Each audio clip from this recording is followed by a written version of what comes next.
Welcome to a new episode of Advancing Consciousness series with Franco Di Nicola. This is a place where people can come to gain further insight and clarity as to what is going on and how we can shift things on a personal and global level, while also accessing higher levels of consciousness and awareness. We bring this series to you free of charge so that many are able to access this information. However, if you resonate with what Franco shares and you would like to support his work to get more content out, contributions are welcomed and greatly appreciated. A link is in the description and will be provided in the chat if you feel guided to do so. Also, we have many previous workshops, such as the most recent, Bringing Out the New You to Play in the New World, along with our membership program, Let's Talk About You, where like-minded people come together bi-weekly to talk about the topics requiring deeper understanding and clarity. All of these are available on Teachable, and we encourage you to check them out as they are great resources at very affordable prices to assist in better understanding this human experience. The Teachable link will also be provided in the chat and is also in the description. And lastly, don't forget to share. As more of us come together who are creating shifts in themselves, the more effective it will be to shift things globally. Thank you for joining us and being part of the change. Enjoy today's broadcast. Okay, welcome again, everyone, and to another episode, or in fact, it's part 5 of episode 18 of our Advancing Consciousness series, and we are still continuing in part 5, clearing up and looking deeper in what is taking place. And I know if you're new to this, please take the time to look at the other 4 parts one by one, because each one builds on the other and it gives you the rest of the information, because where we're picking up today is on the 5th part, so we've already covered a lot of information. So if you haven't seen it, please go back, and you can see it on several platforms. It is on my Facebook page. There's 2 of those available at this time, and there's also a group page called Advancing Consciousness Series Facebook page. It's also on YouTube on the channel Advancing Consciousness Series, and if you're watching it on Vimeo or choose to watch it on Vimeo, it's also on Vimeo under the channel Advancing Consciousness Series. So as you can see, there you have several options of how you can watch it. So we're going to carry on, and we're going to move through it, and the intent is to finish this episode 18 in this part 5. So we're going to go through it, cover various things, and if there's a lot of questions that come along the way that we can address to it, we will be doing another episode, which will probably be next Tuesday, in regards to answering any questions that we do not get to. We've already have quite a few on the queue. We may do some separate videos or streaming, taking care of some of the questions as we go along. Anyways, so right now what we're looking at also coming up on Saturday, so that you know, we have an event coming up, which is basically a meditation activation on love and appreciation, the most powerful tools that we have. And that creates a transformation within us and globally, with everything that's going on personally and in our beautiful playground we call planet Earth. All right, so we've covered quite a few different things along the way, and here we are. We're just going through the next phase of it, and we're going to cover some other areas. Now, what we want to address for you is to look at some of the things to be attentive to. And when I say attentive to, is to kind of look at it so that you understand what parts are what in our operating system, so that you have an understanding what is actually going into the driver's seat and how it is navigating you. At the same time, also to be aware of any feed of information that may come in that may be supportive of what we call that Lucifer operating system, or the satanic code, or what we call the ego artificial intelligence. Those are kind of all working piece by piece. So I wanted to cover these so that you're more attentive to it, and then that way you can go into the observer state and have a choice. I mean, we always have a choice.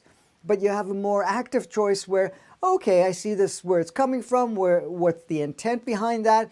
But any intent doesn't matter. It's not like the intent is going to say, okay, that's the intent and I have to see it as right, wrong, good, or bad. No, you see the intent for what it is. The intent is coming through, but it's all up to us to consent or to agree, to participate, to bring it into our reality or not. And right now, what we are going through right now is a self-empowerment. What that means to us is that we are more conscious, or becoming more conscious and aware that we actually have a choice.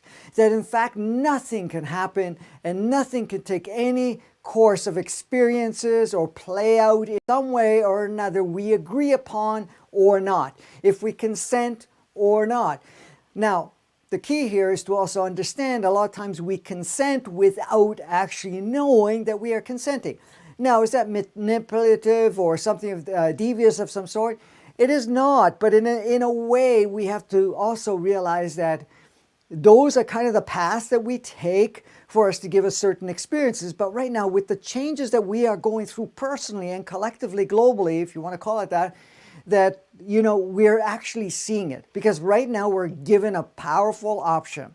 The option is we continue to live in that old world, which is going to be very difficult to replicate after what we're going through right now. But we can do a really good job to replicate to a certain degree, or we can go into this new world. This new world has already been laid out, this new version of you that's already being laid out. And being more conscious and aware and seeing where the offerings, because we have two types of offerings. We have the offering of the old world, which was all in that Lucifer operating system through the ego, and also utilizing the codes that actually, instead of allowing us to evolve, devolve, which was all great experience, but that offering coming to us, and then the offering that is coming from us, from the very core of our essence of sourceness, and all the streaming that is actually reactivating, encoding ourselves. So it's best to be able to realize both are there so that you don't automatically default to something that is an older pattern, because anything that we've accepted as a pattern of life or a life stream of some sort or another is a replication or is a focus point, or at least energetically and otherwise, of that world that we are stepping out of. Okay, and I know even the idea of that, in one way or another, that we're not going to make it, or that somehow we're going to destroy ourselves or anything of that nature, that is not even on the table any longer. It may look that way, but that's just a reflection from that old world saying, hey, I'm going to scare you, I'm going to focus on this so that you will go into survival mode. Because in the moment you're in survival, the moment you're in fear, the moment you're in struggle, the moment you're in polarity, you're giving power to that construct, and that construct actually takes a grip on you much stronger to be able to navigate, so that you actually are using more of the old version of yourself. This break that we've created, and it doesn't matter, some parts of the world are not doing anything about it, and which is great, but it is reflective globally anyways. But this break has really been the opportunity for us to really see the dynamics of both parts. But a lot of times what happens is the old part is still very influential, especially if it's creating judgment, if it's creating a good, bad, right, wrong. And that's that old world, because that world likes to keep us out of balance, keeps us out of our natural 0-point neutrality, source code, source essence dance, and really now taking sides in polarity. And whenever you're going in polarity, you're taking one full stream of light, what we call full spectrum light, and then you're splitting it. And each beam of light is carrying different codes, but it's also carrying different access points of consciousness. Of course, the lower spectrum of light carries less levels of consciousness and can play a very unconscious state, which a lot of us have been through, where the other one does more. So like the ones that say, well, we're light workers and so forth, you have to be coming in, and usually you're going to swing from one to the other for a little while and see the split, but then it's really bringing it together, because in our natural powerful state, we're really that very neutral 0 point and so forth. And in that point, a lot of times people make the point to say, well, if we're not emotionally charged, if we're not polarized, or we're not seeing the wrong things or anything of that nature, then we're not going to take action, or that the fact that we're going to be powerless and we have to fight the dark, we have to fight the wrongs, we got to fight and judge all of that. But it doesn't work that way. That's another part of the old world. It's like, okay, you want to fight with me? That's fight. And we'll keep engaged in the dance. We'll keep engaging in all of that. And that's what we are realizing now. The most powerful state is to see it, no right, wrong, good, bad. However, you also see lower frequency action and dance and play that's very unconscious and much more separated from that higher consciousness of sourceness, so that you now go into an empowered state and say, thank you for what is there. I appreciate the roles that you've played, but we're going to make that obsolete. It no longer. So welcome. We merge it. We bring it to 0 point and we move on from that state, rather than still polarizing it. Because as long as you're polarizing, as long as you're going into fight mode, you're still in that lower frequency. Because every time you get angry, you're in that frequency. And that frequency likes to replicate through us. And the ego, artificial intelligence, is very, very good and utilizing that.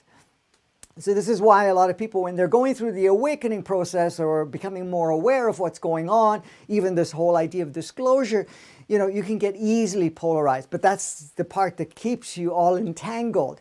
And in a polarized state, you also feel very disempowered. In that polarized state, you also feel like you're a victim in most cases. Because a lot of times when you're looking at what's going on, you feel a victim. It doesn't matter who made the rules and whatever else, as long as you're giving power to the rules, or you see them as wrong, as devious, or whatever it is, then you're still in that disempowered victim state.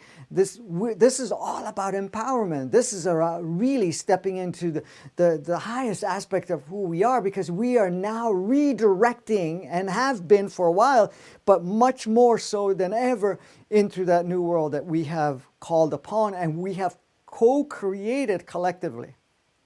And we are allowed a certain amount of the polarity to remain for the time being, and accentuated in many, many ways, especially with all of the stuff that's coming up, so that we can actually jolt ourselves to that realization, because many of us have bought into the idea that that is life.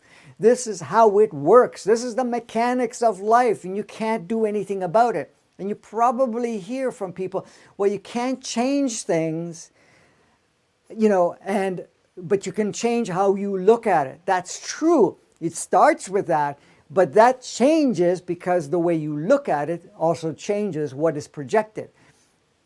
It starts in a smaller scale with you, and then it collectively, because the moment we see things very differently and in that more empowered state, then we know more clearly that we're in that driver's seat. So anyways, just to carry on, I just wanted to set the stage again, because it's very, very important. A lot of us get caught up in this whole idea of what's going on. And right now, there's a lot of information coming up, a lot of exposure coming up of whatever the agenda may have been, whatever we've been told, whatever the media has been supporting and so forth. But now we're also noticing in a very, very powerful way that all of that coming to the surface is just realizing everything that we've given power to may not be exactly what it is. And now we're saying, okay, we're no longer going to play with this. We're going to create something completely new. And that new world, that new essence of you, is in the very core of your beingness. And it's already ready to come out. Okay, so to carry on, one of the things that we have to understand, we are conditioned. We have been conditioned from childhood. And the conditioning is how to love and not to love, and also what rules apply with love, because we talk about love. And I know that the meditation that's coming up in a couple of days is all about love. But what love are we talking about? We're talking about the pure essence of love. It's actually beyond even unconditional love, because unconditional love is not fully holistic. It's way better than conditional love. But the thing is, we're tapping into the source essence of love. So to realize if our love fluctuates, or if it's love-hate, that's all conditioned love. It's all programmed love. For example, if you have a relationship with somebody that you fall in love with and so forth, and that you're in that state of love, and you put a lot of value to whatever that is, okay? And that's a great experience if you choose to do so, and many of us do. So you go into this state of love, but then that love at first kind of overrides everything. It almost like there's a new excitement about it, and you don't actually see what's really going on. Later on, that love trans state actually starts to lower, and you start to see certain things, and then all of a sudden, the love starts to look at a very different way for you. Because conditioned program love has rules. The rules, which we call conditions, it has to meet certain requirements. It needs to be one way or another, because either I love you or I hate you. And you've probably seen a lot of people be in a love state, and then because of some trust or idea that has broken, they go from love to complete enemies, to hatred, and so forth. That is conditioned love. That is programmed love. You love or you don't love. The next part of it is conditioned love for ourselves, because a lot of times what happens is we have conditions within ourselves saying, if I am successful, I'm doing this, I'm doing that, or I look a certain way, or I can, be better than somebody else, then I'll love myself. But if I don't, then I can't love myself. How many people talk about love yourself more? Where does that come into the picture? Why would you not love yourself? Because we're basing it on conditioned, programmed love, which is not our natural state, because our natural state is pure love. Our very essence is love, and everything is love. Source is love. And this is the thing, but in essence, why we don't love ourselves, or at least it's the illusion, because that's what we create, is an illusion which the ego really loves to use, because that's what it's designed to do, is basically setting up all these rules. Well, you don't look the part that you should look like, you physically or otherwise. You're not successful. Other people haven't confirmed that you're good and lovable and all of that stuff, or the fact that you haven't had the attention that you may have wanted, and you've created rules and you've created conditions and expectations of what that love needed to look like before you could love yourself. And there are people that love themselves for a while they feel, oh, I'm looking great, I'm doing whatever, and then they start to loathe themselves, they start to hate themselves, they start to judge themselves. So really, to experience true love, you got to get rid of all the conditions. You let the purest essence of yourself. Because when people say, I need to love myself or others, drop the conditions and let that natural love to be there, because that love does not extinguish. It's not possible, because you are the very essence of love. The very essence of love is creation, expression, appreciation for everything that it creates and experiences through it, because it knows all of it is an amazing experience and ride for themselves. So that's how we look at it. So when we're talking about love, the other thing we have to look at is also how our experiences are labeled. This is really, really instrumental and very powerful. Because we have experiences.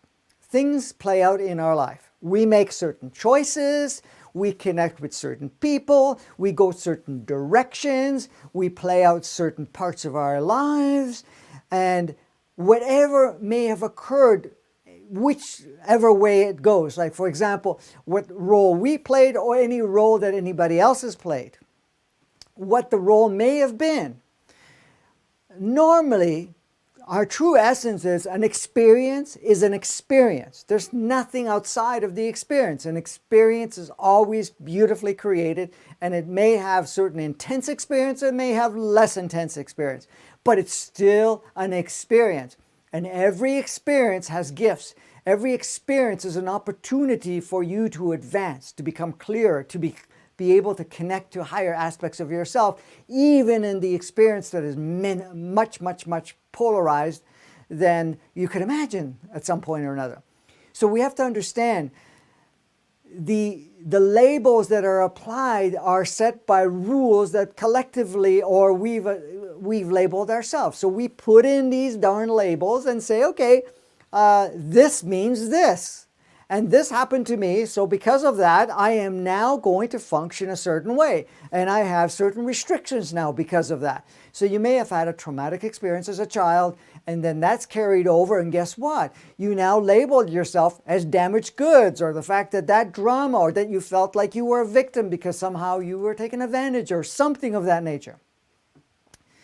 And you're going through all of this, your life stream, with these labels, not only labels, but the definitions. What does the definitions mean?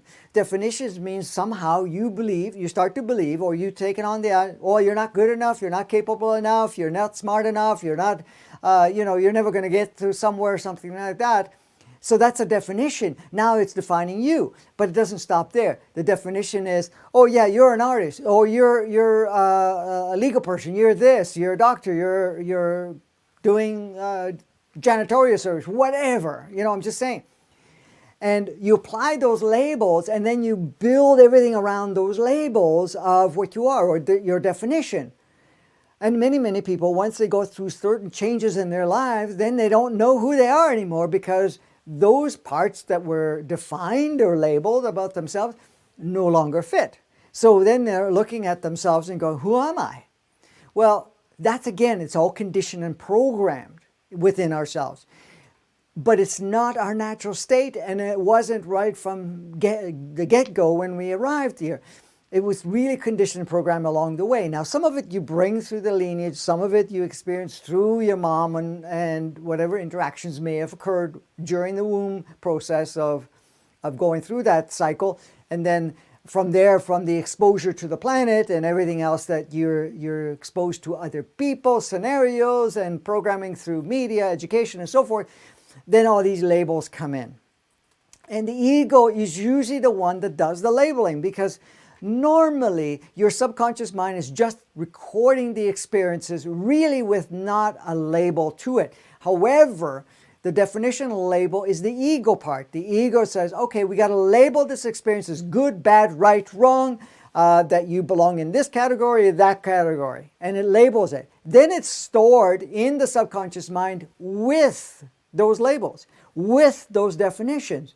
And then, of course, when it comes to the accessing that past resource, that memory, that a whole experience that includes every part of it, it brings also the label. Well, guess what happened there? You didn't get a good mark at school, or this happened to you, or somebody pushed you around, or whatever it is. And then you now have this label that nobody likes you, or the fact that you're a failure, or this or that.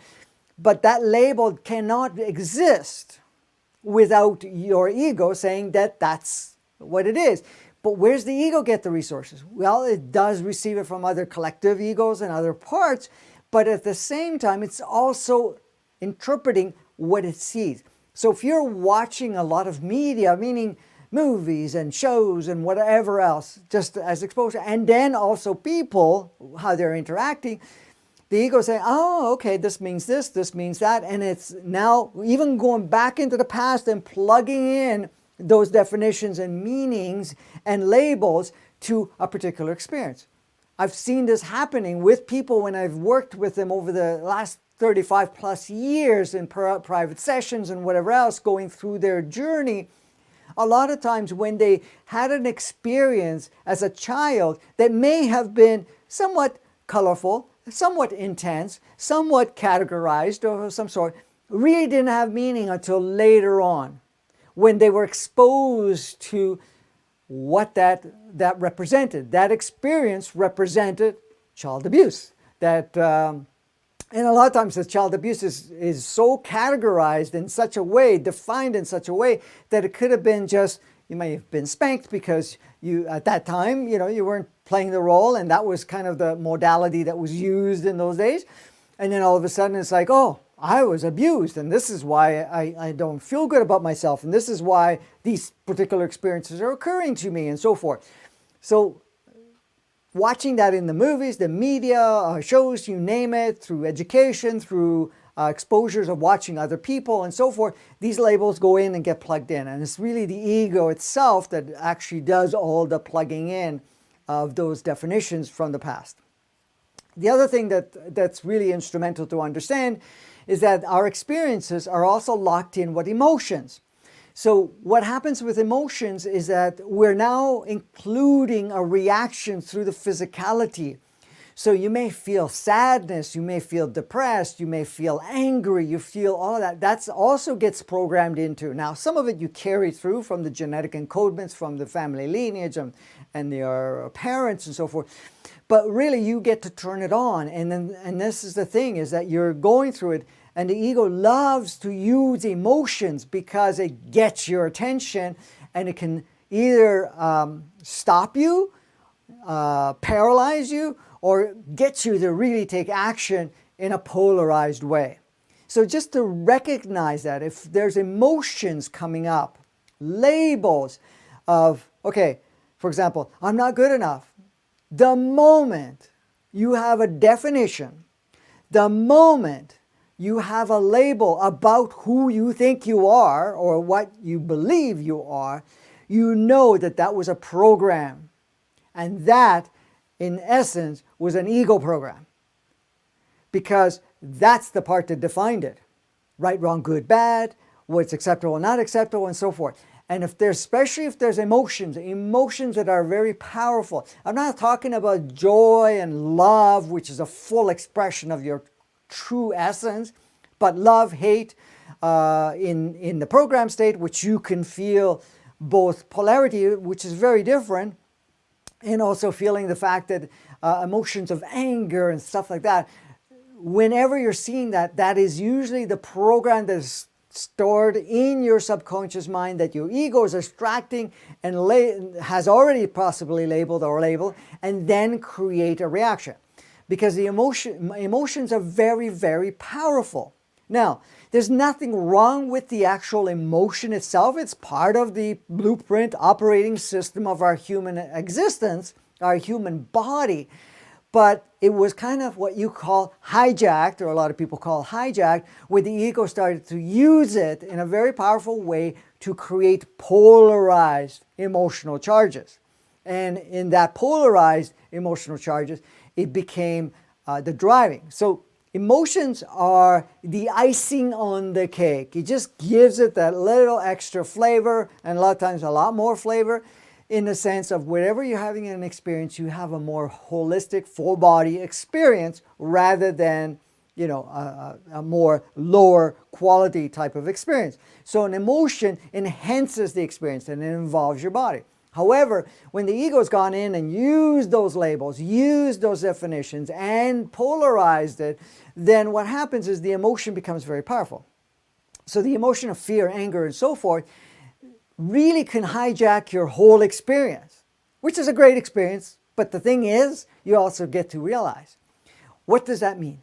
That means that if something fearful is there, the emotion of fear will come up, or the emotion of anger, and it will stop you from taking certain action, or it will direct the way you're going to experience life and so forth. And it can actually paralyze you in a sense. When I'm saying paralyzed, emotionally paralyzed, but also paralyzed in the sense of not taking any action, or you're not even discounting any part that's coming from your own higher self.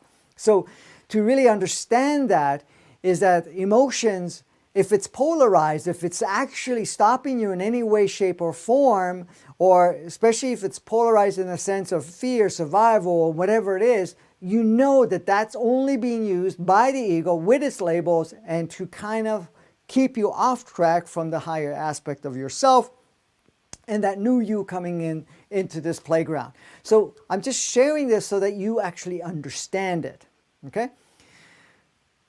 the ego also loves to use enslavement as part of its programming.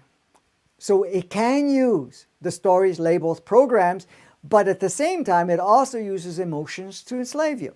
So the ego operating system is all about control. It's all about non-freedom. Even though it may say it's freedom, it's not, because it will do everything possible to shape and direct you and to keep you on a focus point of whatever that limit may be, or the direction of whatever that's playing out. So when you really look at that, it's really not free, okay? It's about, I'll keep you safe, I'll keep you in this box, and so forth. So the whole idea that it's unsafe, which we hear a lot, is it safe? Is it unsafe? Is all created within the ego construct, because as long as you feel unsafe, you're willing to give yourself to the ego to say, okay, the ego will say, I'll protect you, I'll look after you, I'll just keep 10 eyes open and make sure that you're always safe. What that does, it limits you, and at times it ends up being enslaving, because it controls what you choose to do or not. How many times have we felt that we wanted to have a certain experience and we've stopped ourselves because, oh no, that's not safe, or the fact that, I can't do that, or anything of that nature. That's really just coming from that. And then the reason I'm pointing this out is so that you are attentive and observant of what is playing out, so that you actually know where it's coming and you can redirect it. You can choose, yeah, we're not going to play there anymore. That was great, no longer here for us. Let's move on.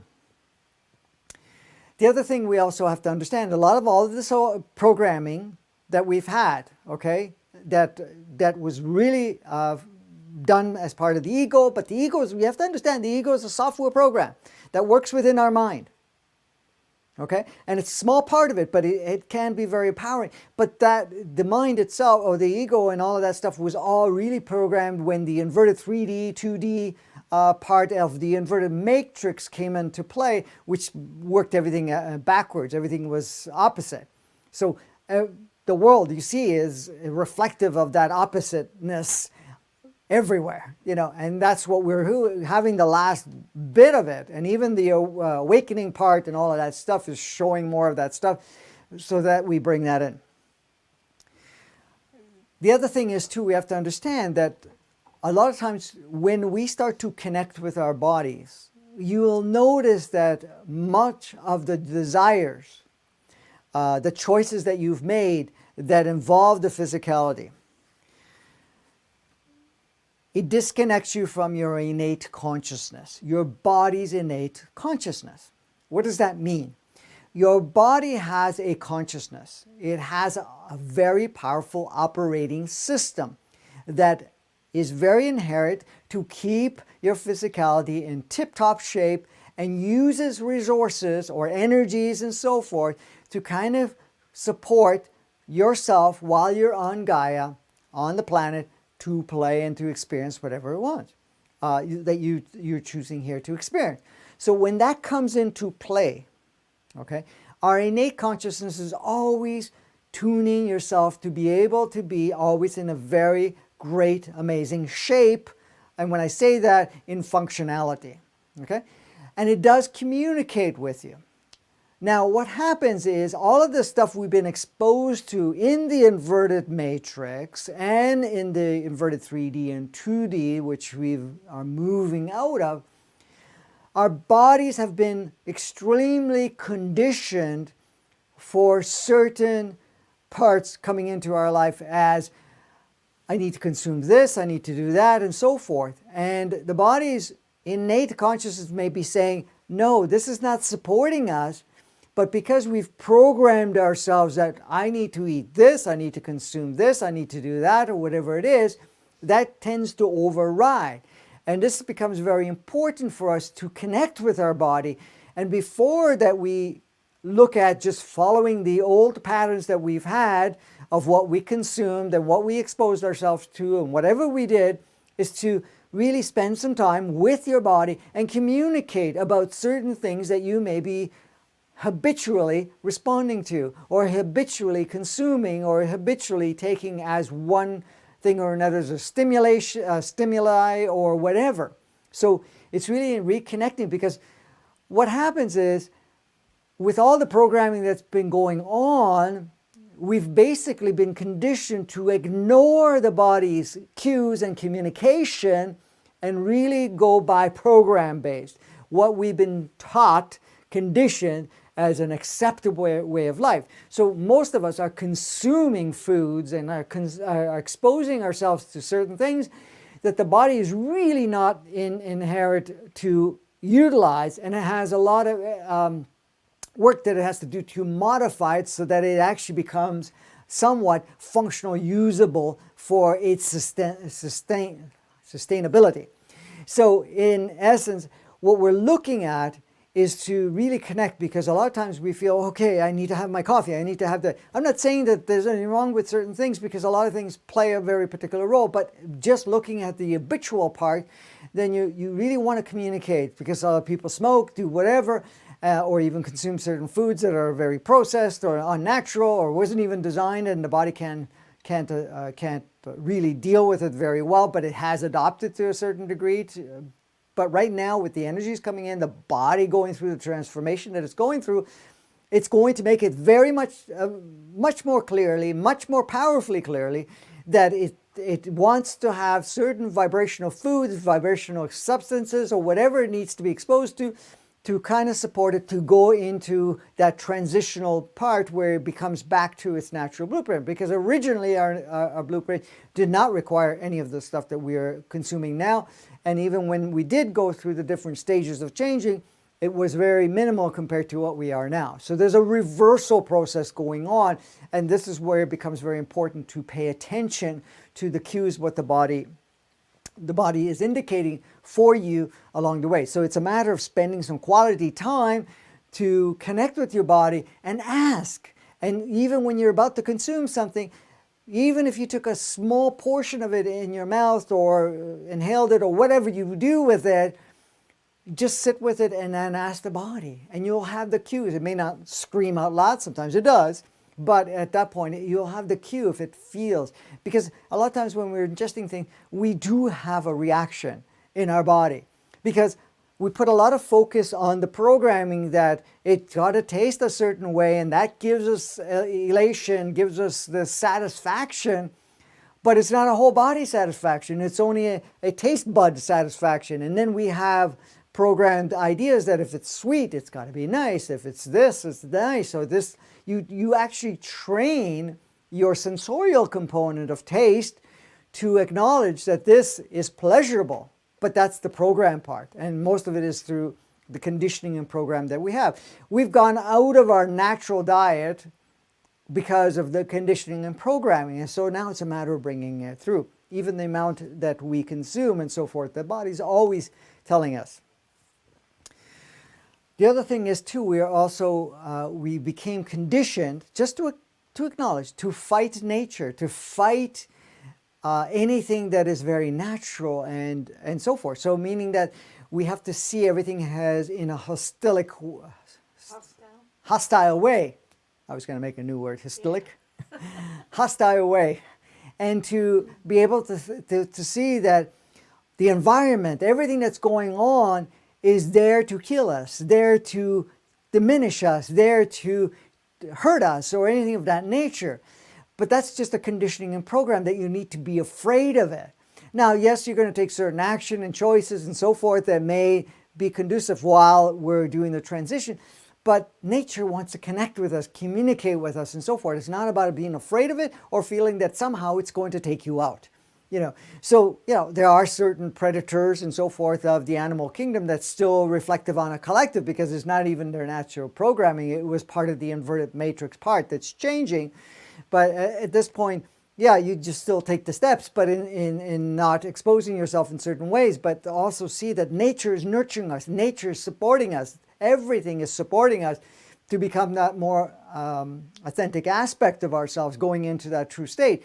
So if it requires certain polarities for a period of time for us to kind of shift or awaken from that that programmed state, then it will do that. But in fact, the conditioning that we had, that we have to fight nature, that we need to survive, that we need to do this or that, or that the fact that there's climate change or anything else that's going on the planet, or the fact that we're in certain areas, that it's just there harsh and it has to, that it can harm us or anything of that nature, that's kind of the programmed part. It's not that the case. So yes, of course you adjust accordingly, but there are people that have learned how to work with nature very powerfully, and utilizing nature. Doesn't matter if the extremes, if it's hot, cold, or whatever it is, because the body will adjust, because it is an extension of Gaia itself and the planet and nature and everything else. So it does adjust, but we're conditioned at the fact, no, we gotta protect ourselves and this and that and all of that.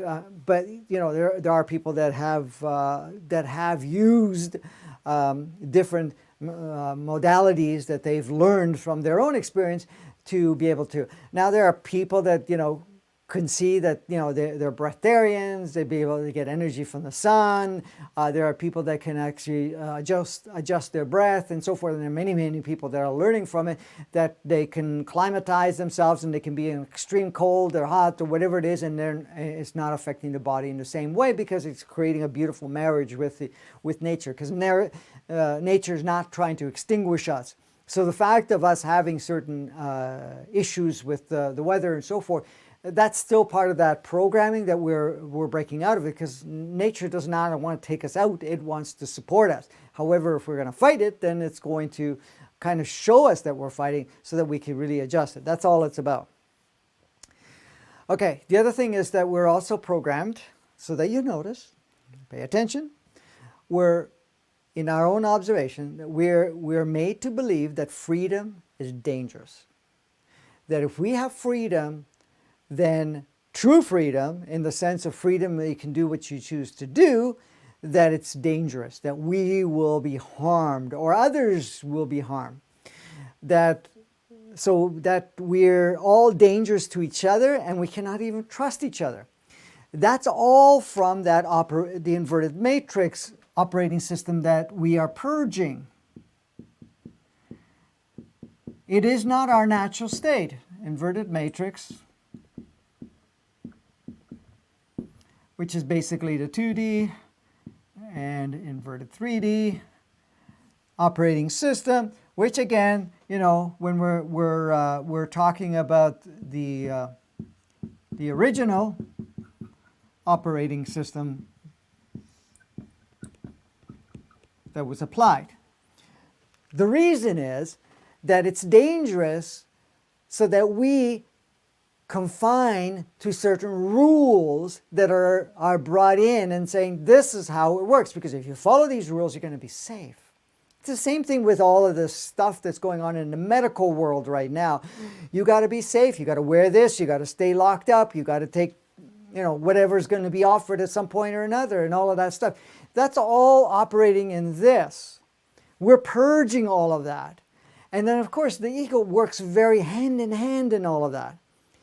But the thing is, the realization that we're actually empowered and we can only have the experience, we choose to have the experience for our highest good, and that is going to support us and not required for us to have the opposite to purge any other deeper aligned and program, you'll see that that is just an illusion, smoke and mirrors and everything else that you want to call it, that has been.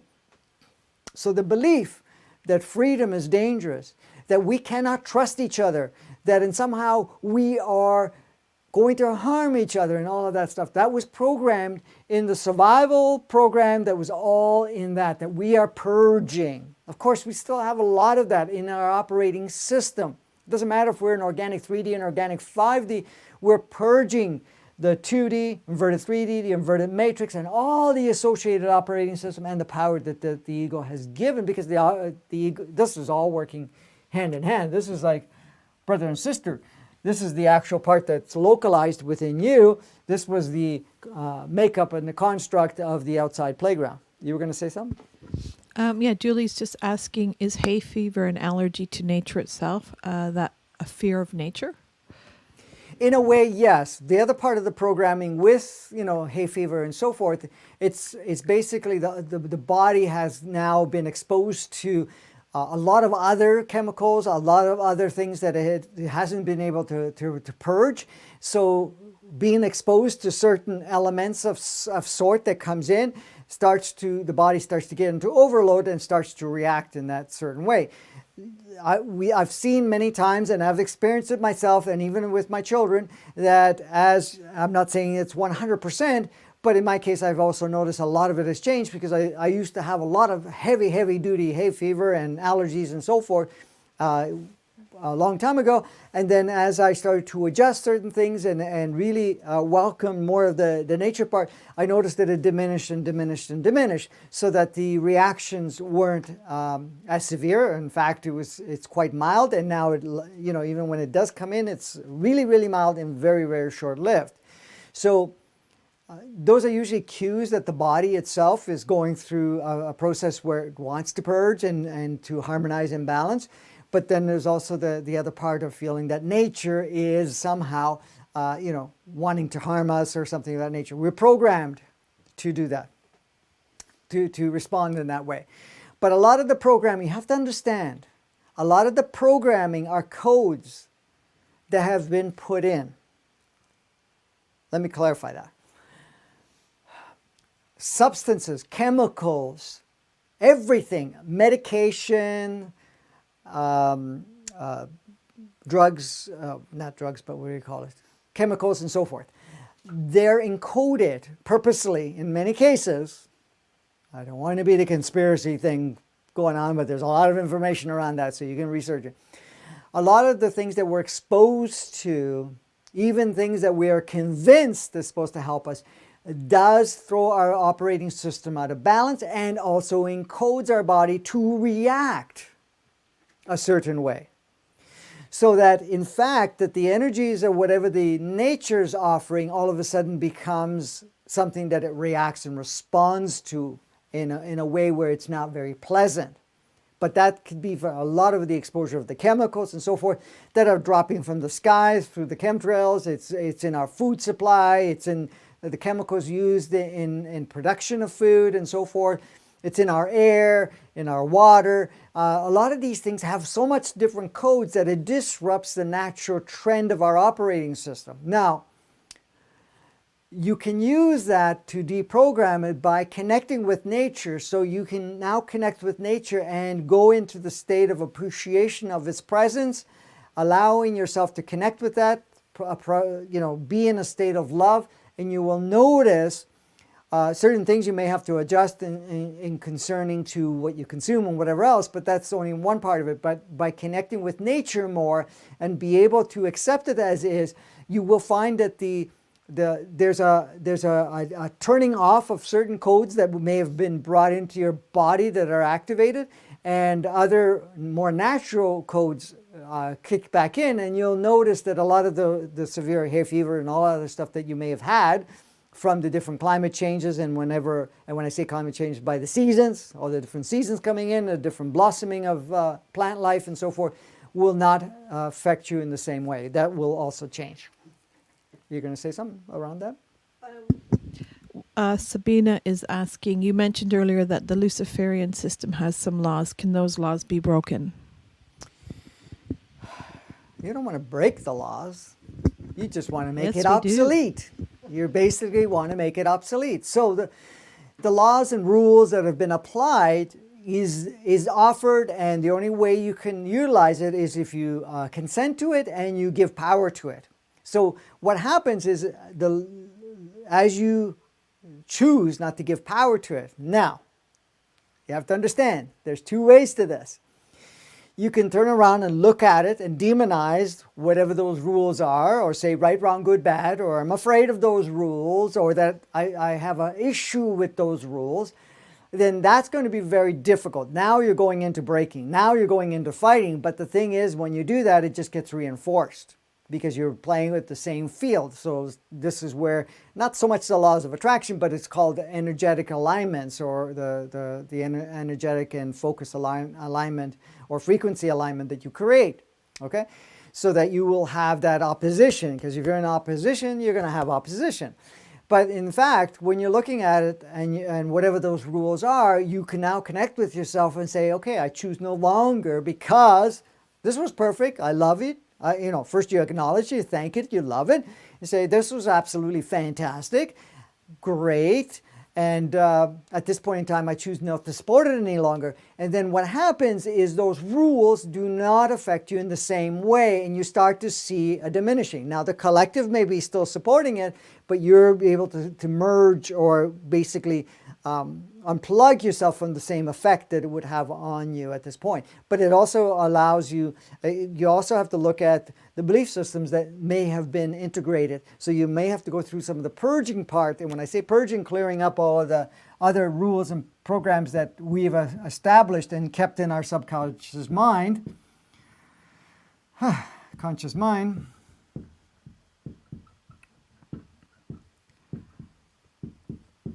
that we've had in our subconscious mind that the ego is still using. So in fact, when you're looking at that, there's going to be a little bit of purging, because what is my belief around it? What's the label? What's the definition? All of that stuff. So you start to go through that and you clear it. So if it's like you have an issue with that, or you have a right, wrong, good, bad about it, then you want to go clear that. In fact, understanding that in one way or another, that was a beautiful experience. You take it on, whatever it is, and now we're ready to move on to it. And it becomes a lot easier. So you're not breaking it, you're just making it obsolete. You're just taking it out of the equation with love, with appreciation. And even if it stays a little longer, you're not going to have an issue with it, because when you're not having an issue with it, it starts to fade anyways. Go ahead. Cosmic Energy is asking, I heard that the addiction programs, especially light workers are in the end phase of being released. Yes. Well, the thing is, that's already been offered. It's how much we're, I don't like that word work, how much we've actually focused on allowing those addictions to be cleared out of our system. Really, it's about, first of all, we have to look at it as light workers or high energy people coming in. When you are in neutral state, where you are no longer polarizing right, wrong, good, bad, that purging of those addictions become easier. For example, if you have a judgment about a particular addiction, then it has a grip on you, and it has much more hold on activating and working its magic, or whatever that may be, of that experience. However, when you go to the state of acknowledging the addiction and appreciating the addiction, loving the addiction, and then making a free choice that the addiction is no longer part of where you're at and where you're moving through as that higher consciousness, you will notice it starts to dissolve a lot easier, and you will be able to step away from it. Don't go in with, I want to blast this out. At times it will happen that way, it will just pop. That's fine, it's gone. And other times it starts to fade. So each time that addiction comes in, be in that neutral state. And you could do that by just calling in your soul, asking your soul to activate its home frequency. You turn up your own source essence within yourself to the highest state that your body can contain. See it with love and appreciation. And then that can be moved out a lot easier. So the addiction, actually, by the energy and everything else that you're accessing, does not support that addiction, and you'll see that you can walk away from it a lot easier, and you can just wean off it at some point in time, because a lot of times the body gets conditioned to have that, and there's an adjustment that has to take place, but the adjustments doesn't take long to do. Go ahead. Another question. Mm-hmm. Doris is asking, in our organic world we are moving into, I'm wondering about our pets. Will that relationship remain similar to what it's been like in the inverted matrix?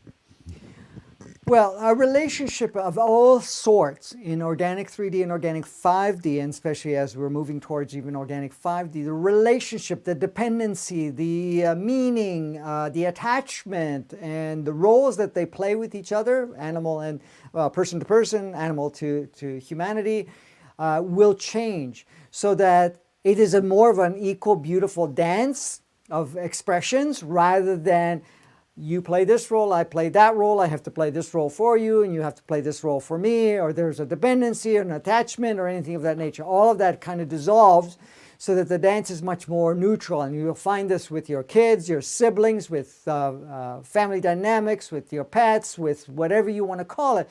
It becomes a more of an open platform where each one is contributing for each other. Because a lot of times what happens is when we have a pet or certain people in our lives, we get attachments to it, and then we confine it to a set of rules, conditions, expectations. So that does change. The interaction will change along the way. And there are signs of that already happening because the relationship. Now, certain times, certain animals may have been there only specifically for a particular experience. And as you are no longer requiring that particular experience, those animals at times you would either check out or leave or something of that nature, go somewhere else. And maybe another one that's more aligned because that one's wanting to choose to play with something else, that's fine. So you're going to have a little bit of movement of that, and also the requirements and everything else does not affect your life if they're there or not there. And when I say that, it doesn't mean that they're not there, but it doesn't affect you. So if your pet's having a bad day or the pet's not there for, you're not going to be reliant any longer. It's more of an open platform. There's a freedom with the pet or freedom with you, and it's a beautiful dance. So it's really an upgraded relationship. Now, as we're going through, our operating system is changing. The animal kingdom's operating system is changing too. Now, a lot of the animals are still holding on to the older operating system, which was all created in the inverted matrix and so forth, because the collective is still very much so going through that purging process. You've had lots of examples where certain animals that were programmed in this environment to be able to be enemies and follow a certain food chain have started to shift already. And for quite some time now, it's going to be more and more noticeable, so that in fact that they're much more harmonious when they were not really programmed. What looks like they weren't programmed. The original program was that there was no food chain. There was no, certain animals being in different kingdoms and being more empowered than others and all of that other stuff that, we've been playing. Because that was all introduced when the inverted matrix and the operating system was changed 10,000 years ago and then reinforced at different stages. Because the original design, there was harmony for everything. All the insect world, all the birds, all the animals, all the oceanic kingdom and so forth merged with humanity, or when I say merged, interacted with humanity in a very peaceful state. There was not all this concern. So you can walk around in the forest naked and sleep on the ground, and you would not be affected or harmed by any form of animal or any of the insect world and so forth. Now, some of the insects that exist here have been brought in as part of this inverted matrix or mutated and modified to do that, so that we would have this so-called pestilent experience. But that was, again, showing the polarity and the conflict and the survival mode needed to have reinforcement, because it's not only we can't trust each other, we can't trust the animal kingdom, we can't trust whatever. And I'm not talking about some of the ones that we made pets, because sometimes even those ones there become issues, not issues, but play a very particular role. We have to understand that pets are they are an extension of of us too. Go ahead. Do they have a higher consciousness than humans? They have a more natural consciousness in a sense. Than humans, because humans are easily programmed where they're less easily programmed. And when I say that, they're more adhered to it, because we have to understand that when a pet comes into your life or an animal comes into your life, that they merge with you in a way. So like your soul is working with them much more, because an animal has maybe not a very specific signature soul separated from us. It's from a collective, clusters of souls that operate the animal kingdom. But the moment that you create a relationship, they mimic you, and they also connect with you in a sense where they will feel part of you, and that there's actually an individual soul, but it's a part of your soul communicating with the animal to play a role with you. So it's an extension of you. So it becomes an extension of you. It was designed that way because they're there to kind of work with us and to assist us to evolve and grow and so forth, right? So there's a whole explanation of how all that works, but in essence, they're much more, trying to think of the word, less programmable than the human is, because they're exposed a lot less to acknowledging what is being exposed around them as adopting the program, because they may have a form of ego in them too. It's a smaller version of it, but it's very limited. It's not as complex because it doesn't need to be complex. Our ego can fragment itself, create different channels. That's why you can have several different stories come off at the same time. You know, do this, don't do that, why are you doing this, whatever else. You know, there's all of that part of it. And then it can play good or bad and all of that stuff just to kind of keep you off track, where in their cases it's much more limited because it's not necessary for them to be much more complex. Go ahead. Oh, I was just going to say they more operate in their natural state. They're more in their natural state. Now, there's a clarification with that. Natural to this. They have a natural blueprint also, which has become, deactivated to a certain degree, not 100%, but that's becoming reactivated. So the purging of all of this and the fact that we are collectively purging that, then they're going into their natural state, and that natural state will change how they interact with all of the dance that we're doing on the planet. Okay. Just to carry on, I wanted to talk about religion. Religions were created to create a herd mentality. First statement I can make. Herd mentality, what does that mean? That means that it takes a certain belief system, a certain pattern of thought, a certain idea of how things should be, and you'll notice all of them have slightly different and sometimes majorly different ideas. And the whole thing is, we will condition you, first of all, to believe it has to be there. The fact that there is something that controls you, but the thing is to let everybody think the same way. So religions were created, when you look at it, a herd mentality to shape people's mind, to separate themselves from their true essence, to deify and make up of made up deities.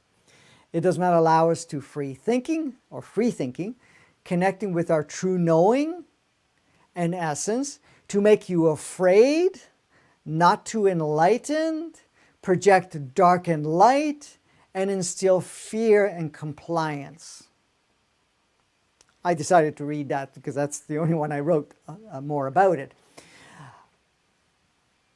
So that basically you'll notice that the operating system with religion is all based on this operating system, using this part of it and training this part of it to be able to say, you cannot think out of the box. You cannot free think. You are not free. You were made and you are enslaved. You're made and you have to follow these protocols. And if you don't, you're going to pay the consequences. You're going to go to this place or whatever that may be. You cannot question anything. It's handed down. There is a deity out there that's really keeping track, or that, one way will either give you something amazing or punish you or something of that nature. It's also about creating illusionary ideas and rules of so forth. Not allowing yourself to enlighten, because look at it this way. When you're enlightened, when you become more enlightened, more aware, more essence of yourself becomes part of the operating system, you have a tendency to drop all of that because you can see the limits. You can see the frequency of focus on it. You can see that there's no movement and expansion of self-discovery, that you are source itself. It always says separation, good, bad, right, wrong, source and you. For you to be part of this, you got to follow the rules. Rules, where they come from. All constructed, all made up.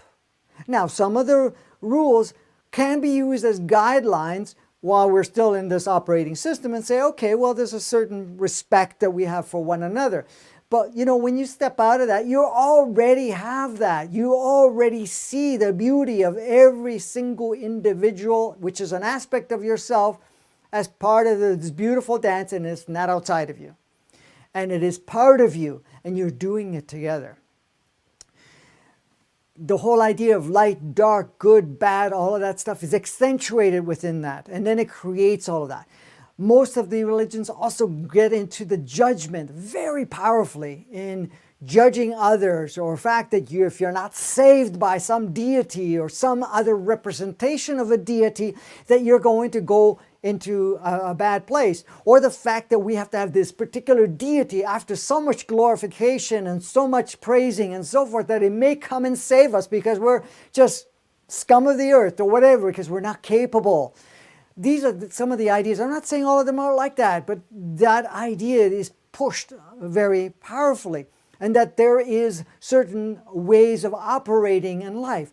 Now, there are bits and pieces in all of them that you can take certain key instruments, but the moment it disempowers you, the moment it seems that somehow it has to take you down a certain path and doesn't give you the freedom of really discovering yourself, then that is the confined part. Because it's like I give you 10% of what is and the 90% of what is made up. But even a lot of these so-called religions that have come, and I'm just making it aware, you do whatever you want. I'm not here to demonize anything, because a lot of people have used that tool as a way to create a shift in themselves, and eventually, it's like the training wheels. I'll take the training wheels on, I'll use this for a while, it will show polarization, we'll show this and that, but eventually you take it off because you want to fly freely or ride freely in that. You don't want to be restricted by it. So I notice, even in my own personal experience, just questioning anything or actually having your thought outside of the box of whatever box they have painted would create a lot of challenges. And then all of a sudden it's, what we call, I didn't write it down. This is Satan, and it's the bad operating system and so forth. So they actually do reverse in the sense of saying, well, if you think out of the box, out of what we tell you what to do, then it's this that's working through you. But in fact, all of that is here and here within the programming itself, just so that you don't enlighten. But the thing is, and that you work under a certain protocol. And the thing is, it's there to serve a purpose of disconnecting and so forth until we get to the realization that we don't have to play that. So I'm just sharing this so that you are aware of it, but then it's up to you what you do. You may want to choose to do whatever.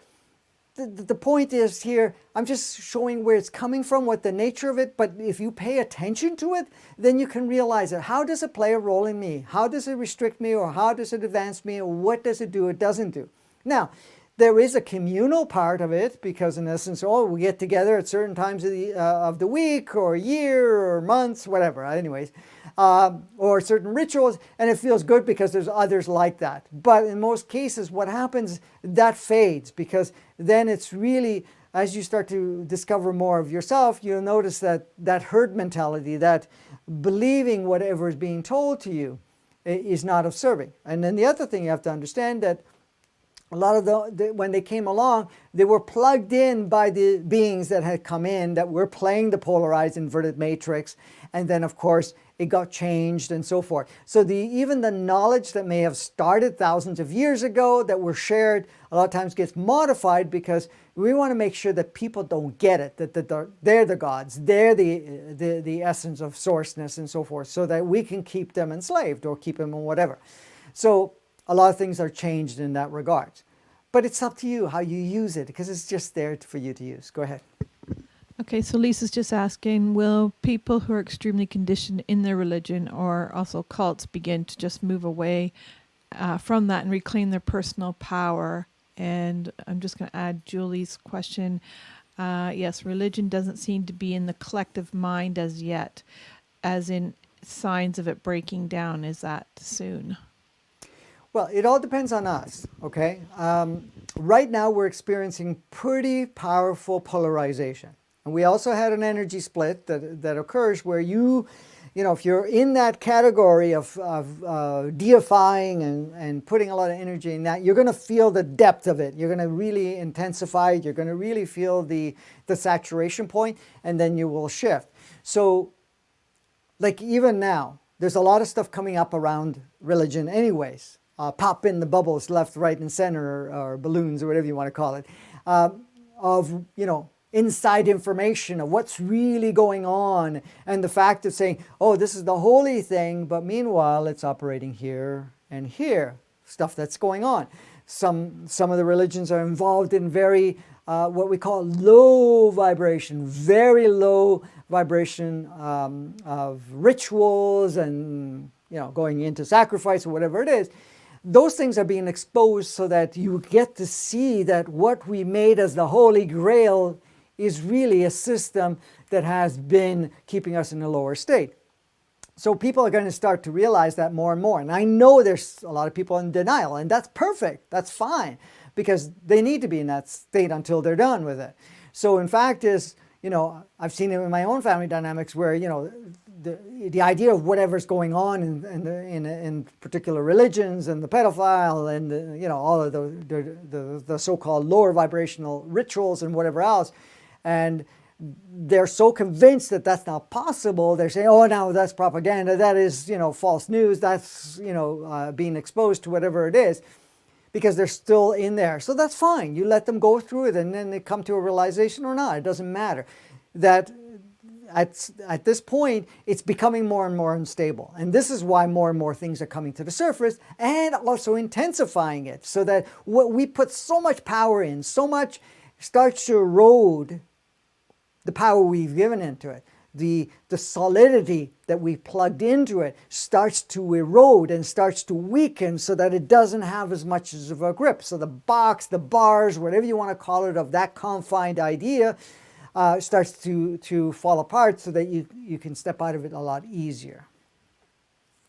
I was just going to say that perhaps it will weaken even more now that people aren't allowed to gather together at church and that kind of thing. Yes, absolutely.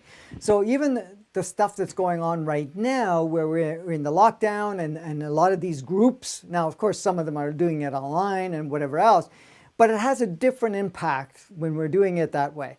So the non-gathering in buildings and all of those other previous rituals of, meeting up at certain times and doing whatever they were doing, even on the surface, rituals may look very easy, light, whatever it is, and it doesn't matter what the behind the scenes is, but the fact that we're not, being held back from getting together in the same way is also creating a space, and it's also allowing us to kind of break the pattern and kind of say, once it's offered again and you do return, it's going to feel different for a lot of people. And what they were so conditioned that I have to go there every week or whatever amount of times, whatever it is, and to do these particular rituals and so forth. And I'm not talking about the lower vibration rituals. Mind you, most of the stuff they do in the church are not high vibration anyways, but even lower. We're not even talking about that. We're talking about just the regular rituals, whatever the praising and whatever else that goes on, and deifying of different, icons and whatever else. Will feel more and more unnatural, and will feel like, it doesn't feel good. So that break is actually also facilitating on that. And the fact that we're also researching more online, that we're also finding the opposite things just coming to the surface. Some of us are using it to the point it's like, yeah, I've always felt that way. And now I have just confirmations that this is why I didn't feel drawn to it. But others have put so much power into it. And again, that's all perfect too, but so much power into it. And now that focus starts to crumble because of other information. Even if they are in denial, it's still planting the seed. And that seed, your higher self or their higher self, or aspects of yourself, higher self, will continue to grow within them and kind of break those patterns. Lisa, hold on. Just gotta go back to the page. Does this apply to the Eastern religions as well? As often they are marked as spiritual, but I see them as the same as Western ones, or... the glorification of yoga, etc. Well, any glorification of anything at this point in time. So the point here is not to have gurus. It's not about, people are going to share certain information, you know, and you're going to have certain groups, Eastern or Western or whatever it is. If you get something out of it, that's great, get that part of it, but never limit it to what has been shared, or limit yourself or feeling that that is now the answer. Every religion, at some point or another, provides something, but it's really, do I adhere to it? Because like I was saying earlier, it may have certain seeds in it, but if it's going to confine you or anything of that nature. Now, some people would go through more the Eastern ones, the more advanced ones, and be able to say, okay, I was able to do certain rituals, or to do some of the yogas, or whatever it is, and really stimulate that connection with myself. But then you don't limit to say, okay, now I got to stay with this for me to grow. No, you can move through it, you can use bits and pieces of it or whatever it is, but you're still the one that has to be advancing and becoming more and more aware of your true nature, that you are this very divine, powerful being that has taken on a human form and has come here to experience this human form and experience this playground and to transform the playground, but not to get bound by it. Okay, so I'm going to go through a few of the things a little quicker because I can see that I don't want to do a part 6. So if we're going to be here at 9 o'clock tonight, you know why? No, just kidding. Go ahead. You were going to say something? We'll just save the question so you can get through it. And Okay. we're going to have a Q&A, I think, on Tuesday, right? Yes, Possibly. yes. So We would have had it Saturday, but we're doing the meditation on Yeah. Saturday, so we're not going to do both. Okay. So we'll do a short talk, and then we'll do the meditation on Saturday. So that's a couple of days from now. All right. So the other thing is, to respond with anger is programmed anger. Okay? Our natural operating system does not have anger as a default, even as the natural operating system. So the original blueprint does not have anger. It does not have the fact that you need to retaliate, that you need to fight, that you need to be afraid, that you need to take charge, you don't need to take control. It doesn't have any of that. So for us to respond in anger, it's programmed. It is programmed through this operating system, through all the little playmates that came along and what we were exposed to, and it's utilized by this operating system in your big, beautiful, powerful mind that is unlimited, which we're only using a small portion. So if you're getting angry, it's a program. It's programmed response. But the question here is, if you're getting angry, you definitely want to look at the reason. Now, you're going to have any emotional reaction that is polarized because there's a story.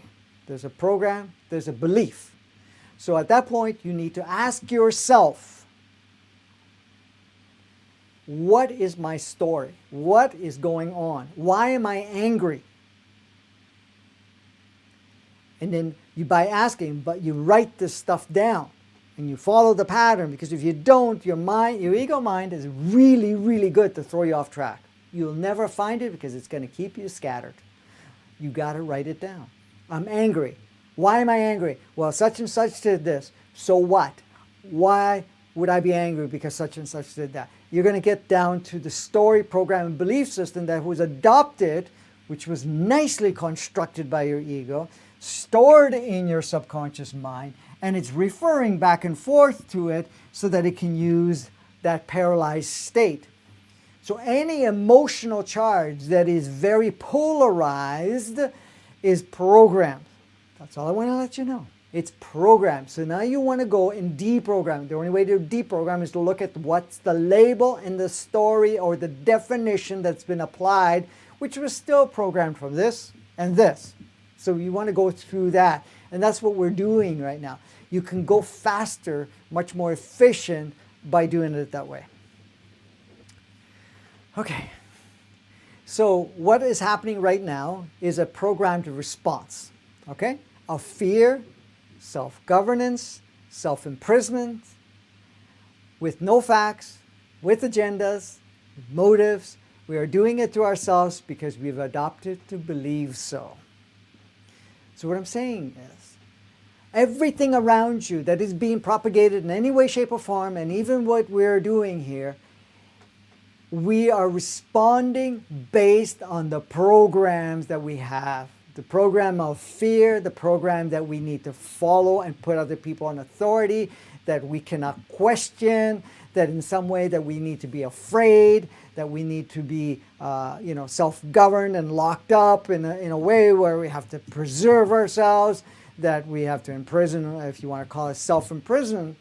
And we're not going to look at facts. We're not going to look at whatever's really happening there.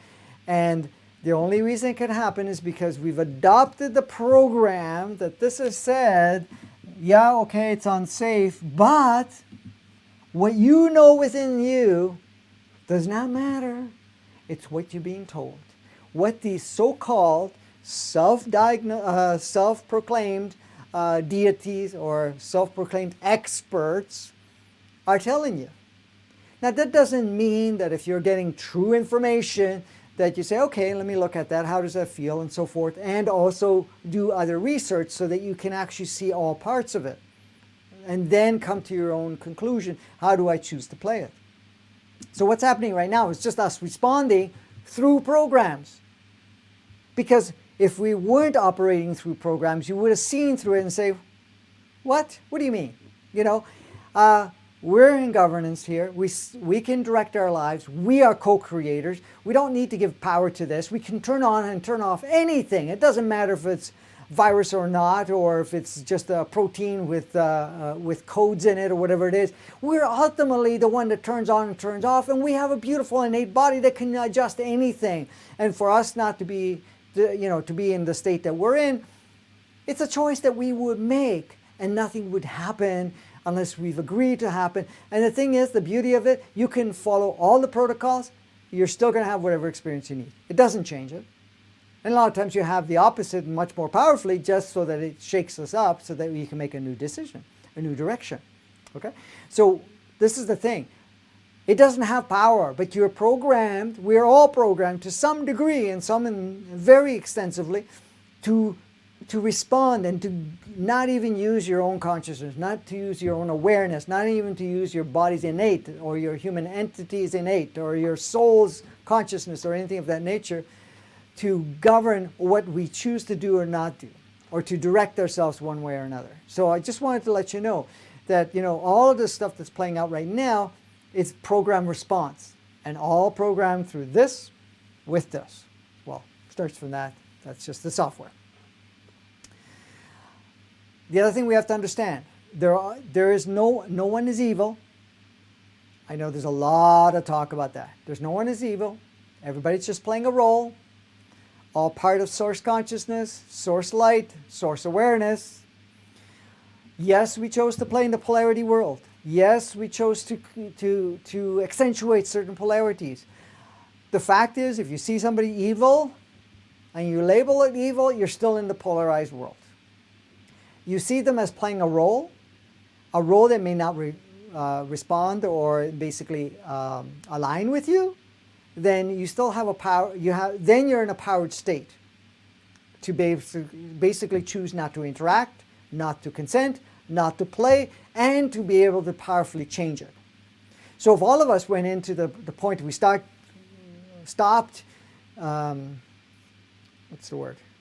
demonizing everybody and everything, and seeing everything all of that corruption, stuff like that. These are just experiences, but we're also growing out of the experiences. So by us seeing all of that, we're able to redirect it and say, okay, this is no longer required, so you guys don't have to play that role anymore. We love you, thank you, goodbye. Go play somewhere else. You are relieved of your responsibility. We're not going to go there anymore. Because remember, when I even showed you the pyramid from a long time ago, it doesn't matter what this small little group is saying, and it doesn't matter how many of these levels it's utilizing, nothing exists, nothing has power until we agree to do so and say, okay, they're the controllers. Okay, you could say, well, these are run by the hybrids that have that as 50% of their operating system. Great. But this operating system has no power over us. It never did.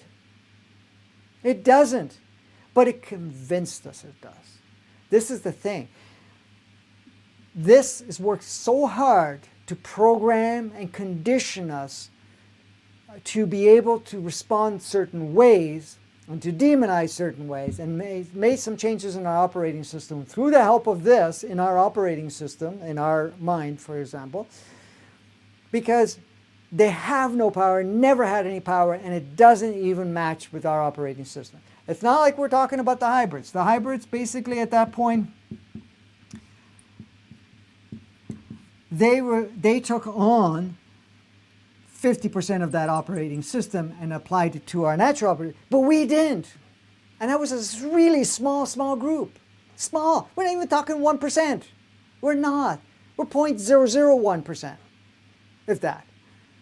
So even when we're talking the 1%, they're just up here, but they're still not operating on that. They have agreed to participate or go through certain processes where it override, and so this became the main operating system. And we're all at different levels of it.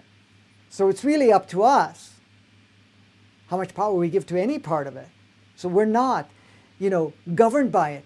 We just are made to believe that is so. So then we follow the rules. Rules that are designed to play this. But all of that is breaking down energetically and otherwise. We're also becoming much more conscious. This is why we're going through what we're going through right now. Okay, so when you see things as evil, we are responding to one of the conditioned programs of self-governance.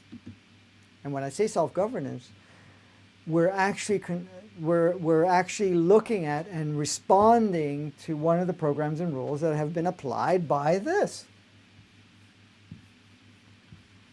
Because if we do, the moment we're seeing that something is evil, then not only do you polarize, you become less empowered, you become disempowered, and then it's a fight, and then you're playing in the same field and energy.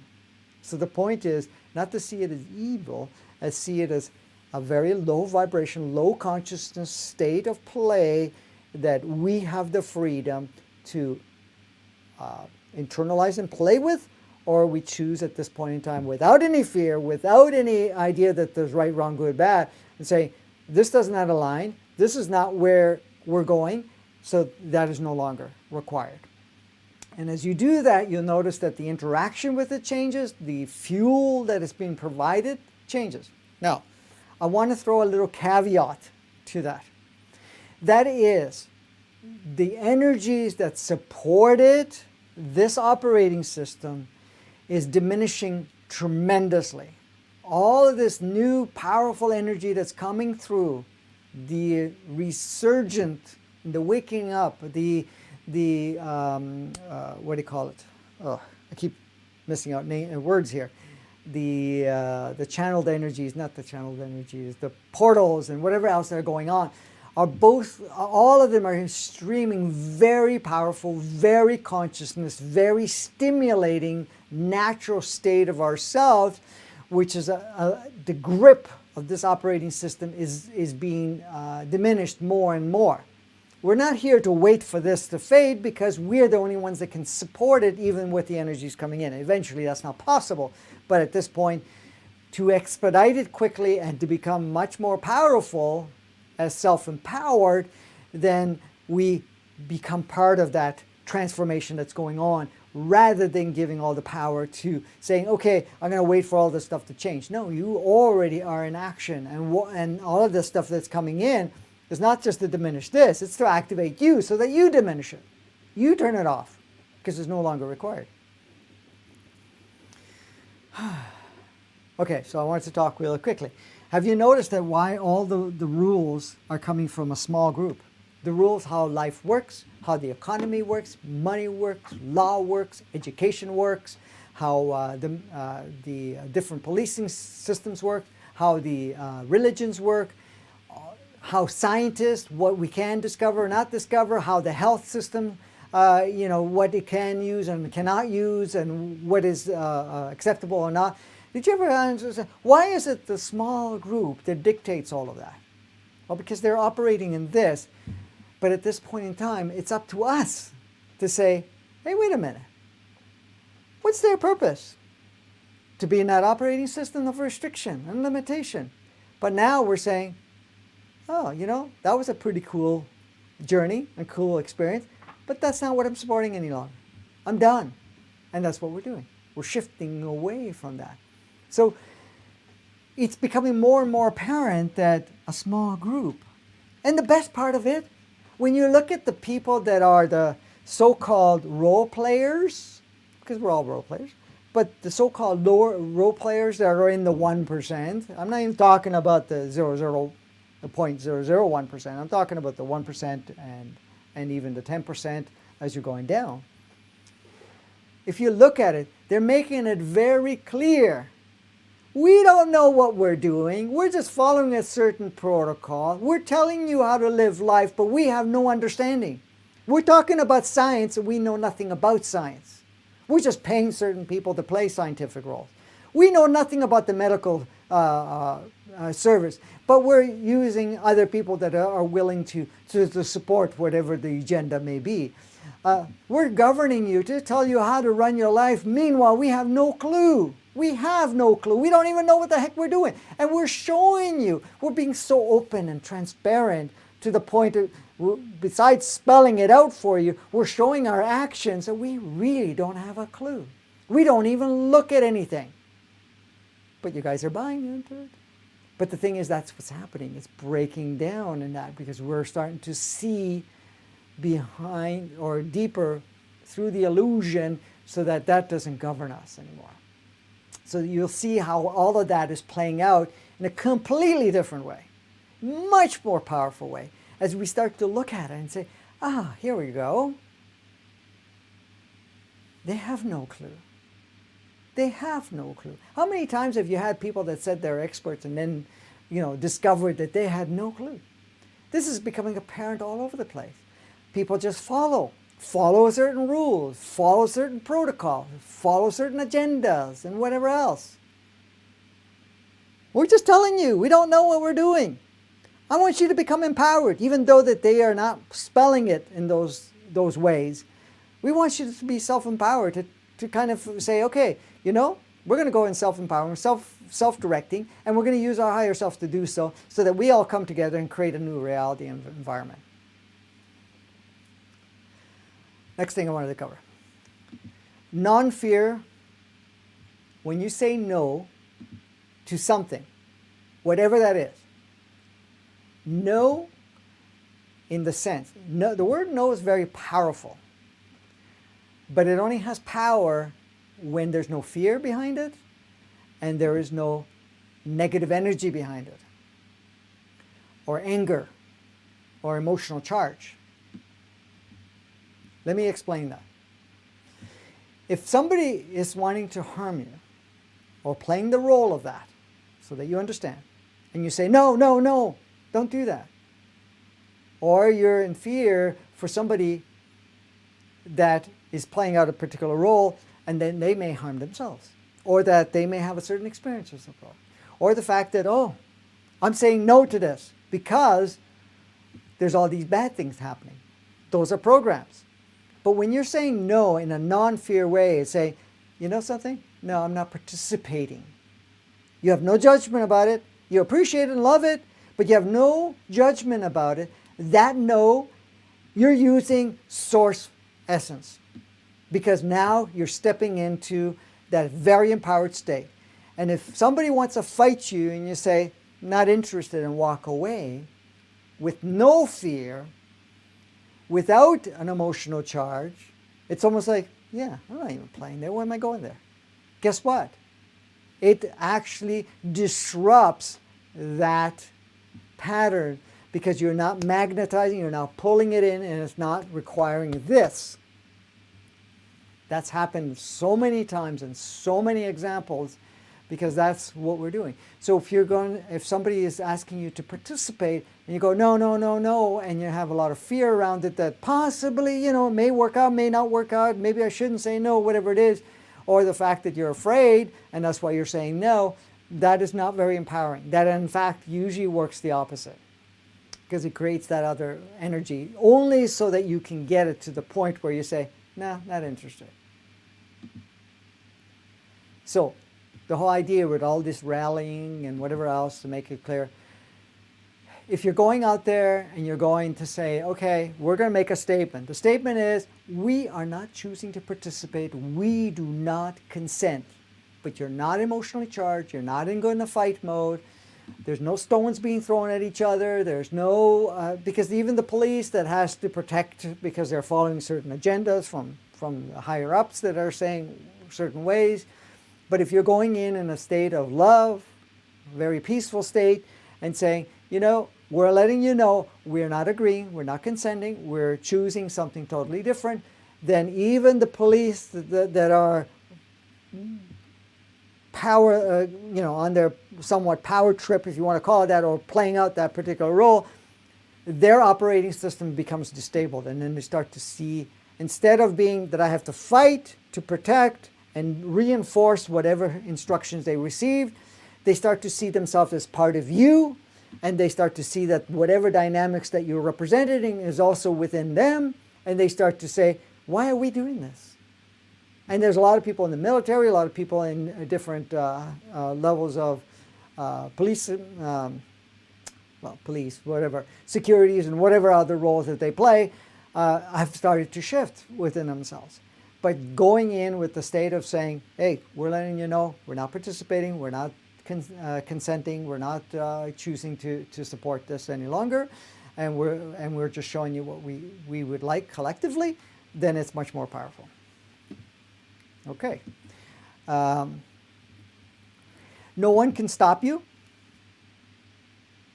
That's a big one. No one can stop you. We're just convinced to stop ourselves. This is the thing. Just to understand that. Just keep that statement in mind. No one can stop you. We are just convinced that we stop ourselves. Nobody can tell you what to do. We're just convinced that they have the power to tell us what to do.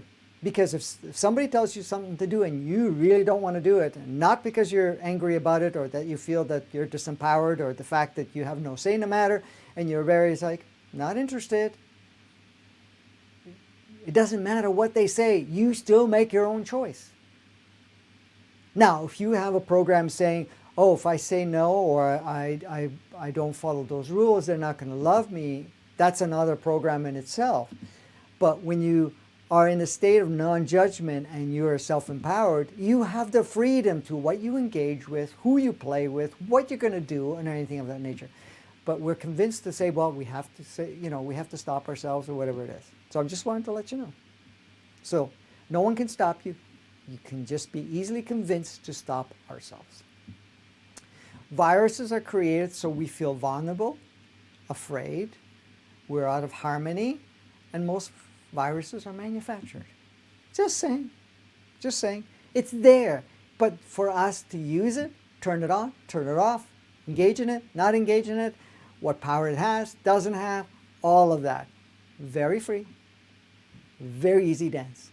Once you understand that, you know it already within. It's not like I have to convince you. You already know. You know it within.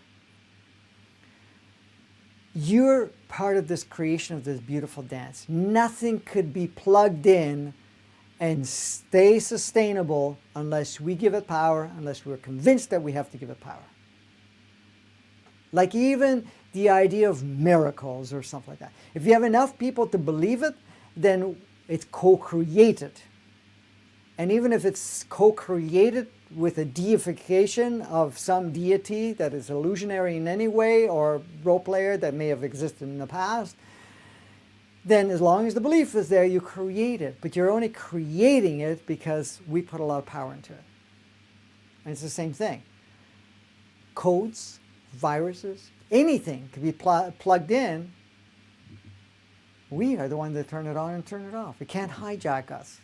We just believe that we're convinced to believe that it can have power over us and can hijack us, and we get afraid, and then we take on the experience.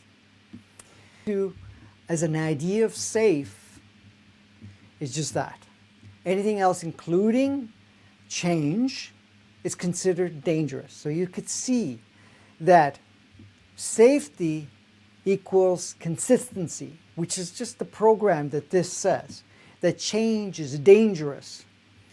Using familiarity, because the ego loves to use familiarity to keep us in compartments and boxes and not to venture off.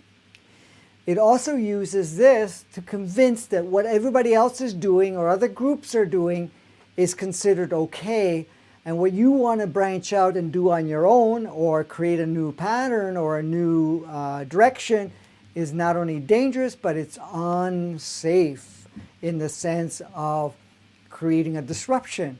And you can't be disrupting because then people will judge you, people won't like you, and so forth. So it uses familiarity to create specific patterns and scares you of the unknown. Unknown is huge, huge for people. The fear of the unknown. That's a monstrous one.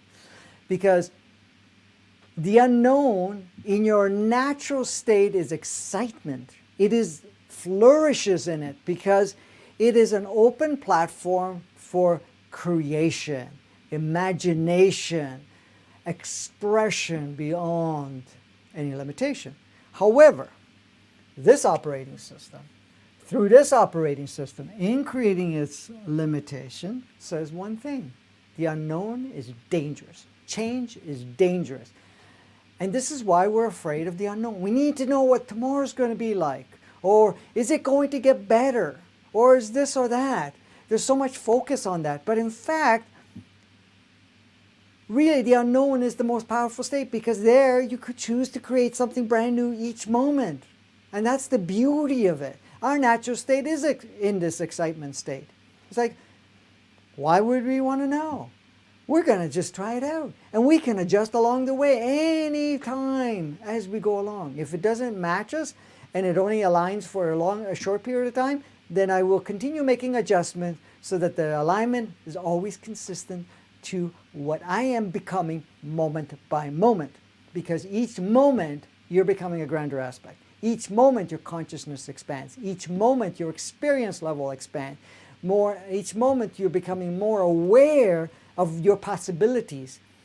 So this is kind of the thing. So the ego mind likes to create that whole idea, which is just an illusionary idea, and then it uses its subconscious mind references that have made. You have to understand the subconscious mind is not only your experience. A lot of times it's only a small portion of that experience. The subconscious mind stores every thought that you've had, everything that you've watched in media and others and whatever else has been played, and it records it. And then the ego likes to use that to keep you in check, not to step outside of it. You were going to say something?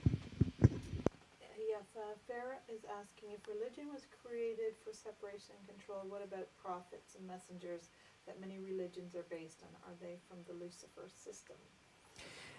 Most of them, in one way or another, may play out that way, but we have to understand that some of the prophets and so forth that have come in may have shared a completely different message of unification, of remembrance of who you are.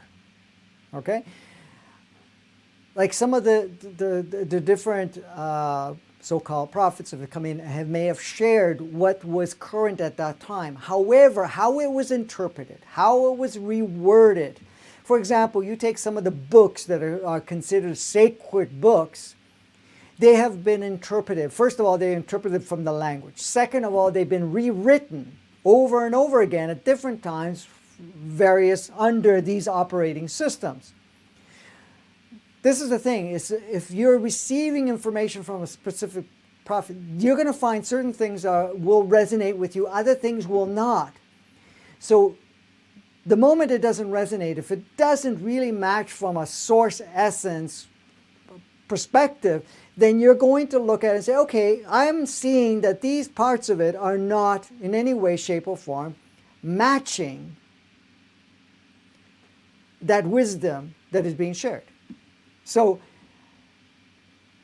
most of the time, that a lot of the ones that were messengers, which were advanced beings that may have come here with advanced souls, may have shared certain information, but then the interpretation later on and the modification later on could have changed. However, if it's promoting separation, if it's promoting right, wrong, good, bad, and feeling that there is a form of deity or something of that nature, which is promoting separation, then you know either the message was misconstrued or modified or adjusted to meet the agenda of this operating system, or that in some way, somehow, what represented as something that was bringing a clear message may not. This is applying today even with channeling. You have to also be very present in what you're hearing and feeling from what is being channeled. There's times channels are perfect. Other channels, have some truth in it and a lot of other stuff that kind of promotes this operating system because they're coming from, say, called entities that are still promoting this, but it's going to give you some seeds. So take what is really resonant, forget about the rest. If you don't give yourself through it unless it totally resonates with you. And if it doesn't resonate, that's okay. Whatever seed needs to be planted will come to truth as it becomes more of your energy. As your energy and your frequency, your consciousness expands. So this is the thing. What can I say? Yeah, so just really be aware of, how it's been presented and so forth. Like, for example, they take the Bible and stuff like that. They call it the holy books and whatever else. There's a lot of different versions of it. It's been reworded and so forth. But a lot of the content that was put into it may have had some really good content in it. But then at certain times, certain kings have had it rewritten completely, taken out majority of it and reworded. And this applies to a lot of different so-called spiritual books, holy books and whatever else, to reflect this operating system, this agenda, okay? So it's really just deciphering and see how it feels for you and when I say feel, from a resonance point where it's like a knowing and a confirmational knowing rather than an emotional reaction or response of fear or, oh my God, I got to give myself to that and all that. So it's just really looking at that. The other thing is, this whole idea of evil showing up as it's a projection in our mind, okay? So for us to understand that what we see as evil or what we have interpreted as evil or anything of that nature is really based on our operating system. For example, if we want to impose the idea that there's something going on that is considered demonized or whatever it is, it uses the mind's reference point. So it goes into the subconscious mind, and it may have watched Poltergeist, it may have watched, a lot of other, movies. It's actually adopted ideas that have been projected by not only religion, but different cults or different ideas and so forth. It will tap into that, and then the ego will construct something, and it will look like whatever's already stored in your mind. So if you saw a lot of movies that have projected demons looking a certain way, that's how it will project in your mind, because that's what it uses as a reference point, because it has to use that and say, well, I don't know what it looks like, but I've seen enough of this, even though you're not conscious of that, and it constructs that. So a lot of times you may see something of very negative energy, but it's actually using what is in your archives as a memory of a particular experience. Sometimes it actually goes into the archive of your human entity. Sometimes it goes into the archives of what the body consciousness may have represented.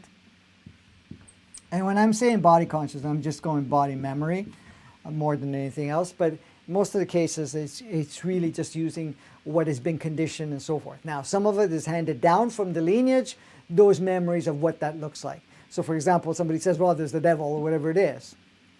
Is that actually existing?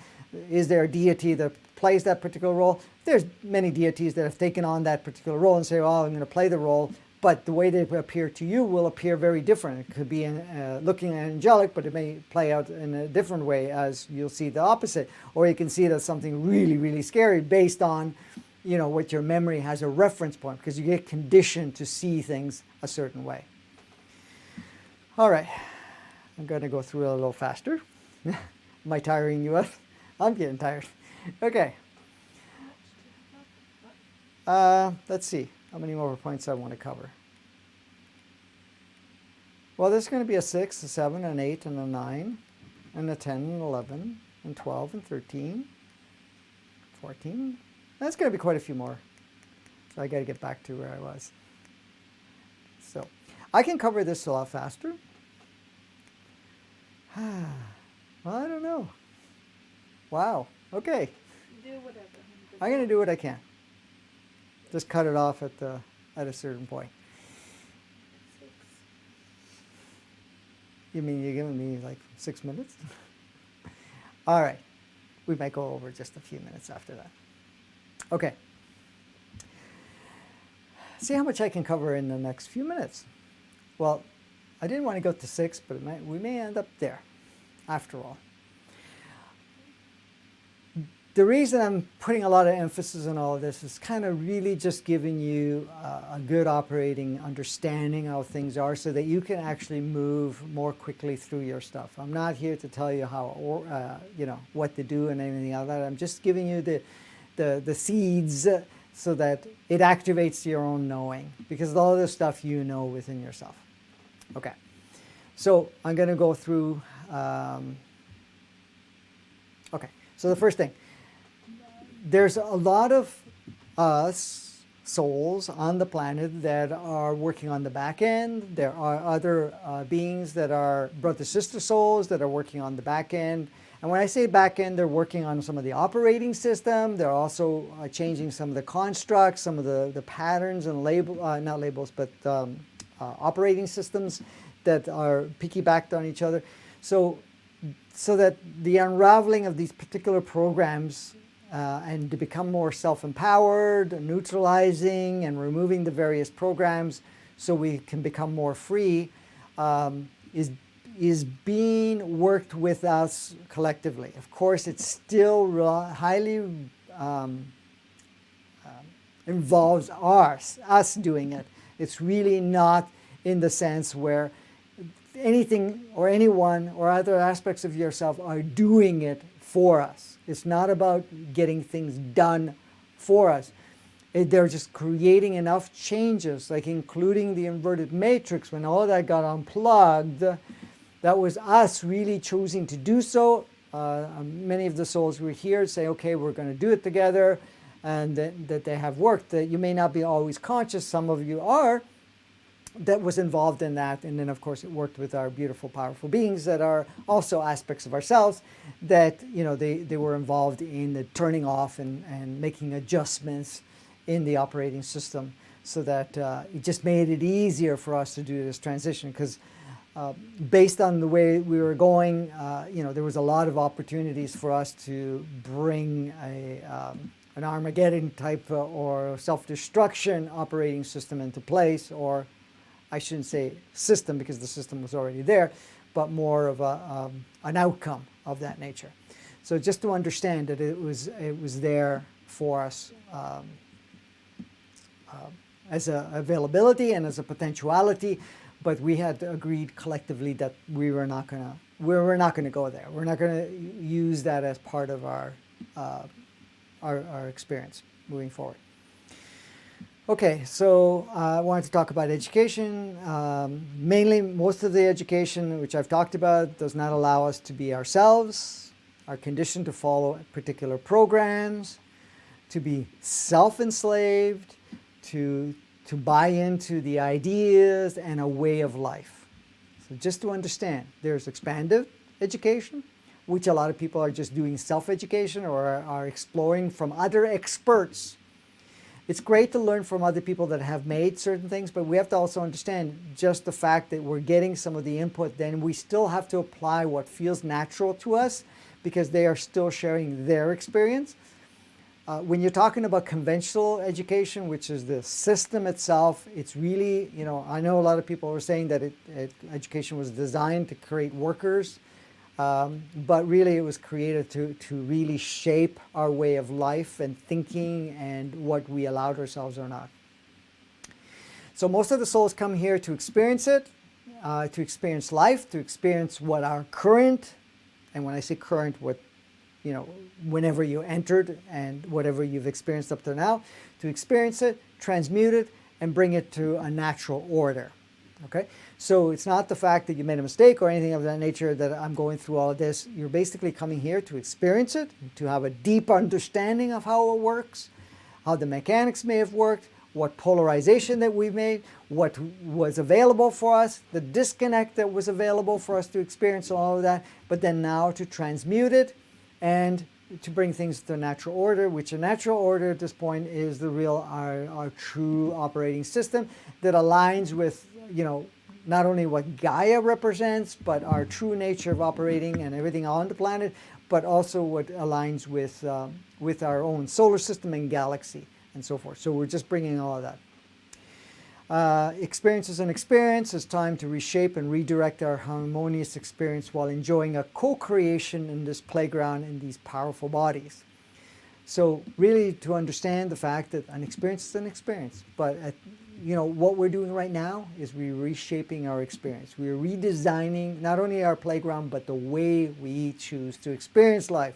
Because what we've been taught, what we've adopted and so forth, may have served up to this point in time, but now we're in a point of reshaping, redesigning not only what the human experience represents, how it actually functions, bringing all aspects of ourselves, being the body, the human entity, the soul, the mind, beautifully aligned, playing together as one beautiful unit, as that oneness consciousness where we're all playing together, bringing that so that we co-create a much more balanced, harmonious playground, which was our original playground that we started off with. We're now just going to pick up from there in a more advanced state and move forward.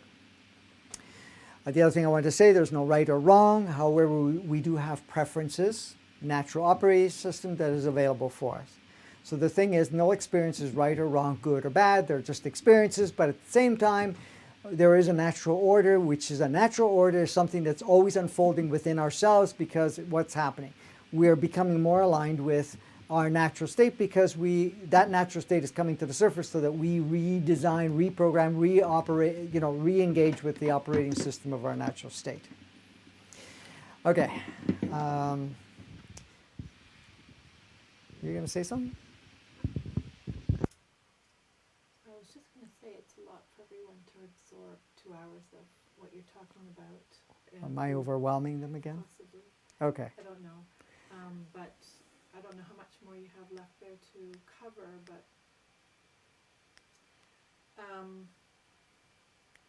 Well, all the points, I've covered a lot of it, so we can go through it a lot faster, but the thing is, we may go another 20 minutes if that's the case. So we might be overwhelming. Okay. All right, so what we're going to do is we're going to cut it off. We're going to have a part 6. Yippee! I'm saying that in an interesting way, not to be sarcastic in any way, shape, or form, but in the fact of, okay, the best of plans, whatever it is, always plays out the way that's best for everybody. And it's true, Kimberly, the point she made that, there's a lot of information here. There's a lot to integrate and so forth. So we're going to give you more pieces of it. So it should look like, from what I'm looking at, part 6 will cover the rest of it because there are several points still, but the points are not overexpansive in a sense where it's going to really impede in a huge way or make it so that we need a lot more time to go through it. So it may still, if I expand all of these in a much more open platform and then address some questions, that, it'll be another hour and a half or 2 hour event. So we're going to do that. We're going to continue on this this part, episode 18, into part 6, and then go from there. We'll do it on Tuesday. We'll do it on Tuesday. I know I said we'd do Q&A, but maybe we'll have time to do a few Q&A, and then maybe Thursday if we could do some more Q&A, because I know we have a lot of questions Okay. that are backing up.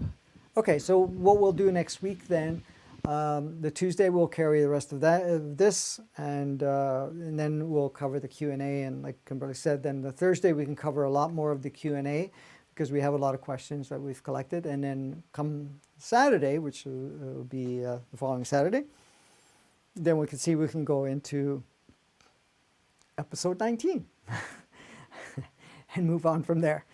So anyways, you have a lot to play with, a lot to process. What I would recommend is watch this more than once and give yourself the opportunity to integrate it, because all of that is provided here is really to really activate that knowing. We've had a lot of feedback from various people that said that this series has been helping them in a very powerful way, where they, it's made some really big changes. It's what do they call it? Connect the dots sort of thing, connected the dots on a lot of things, or where there was certain confusion and so forth, brought in clarification.